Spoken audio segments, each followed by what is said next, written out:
Welcome to our guide on setting up your Bank of America account both online and via the mobile app.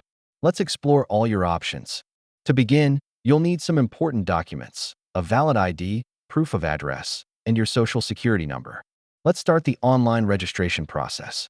Head to the Bank of America website and click on Enroll Now. Follow the prompts to create your account. Next, let's explore the mobile app. Download it from your app store to manage your account on the go.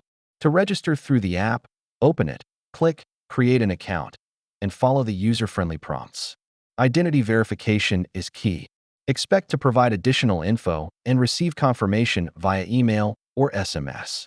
You can easily link other accounts for seamless management. Go to Settings and select Linked Accounts to add them. To customize your banking experience, set up alerts and preferences in the settings. This ensures you stay informed. For secure account management, use strong passwords, enable two-factor authentication, and regularly review your transactions. Congratulations on setting up your Bank of America account. Explore all the features and enjoy the convenience of online and mobile banking.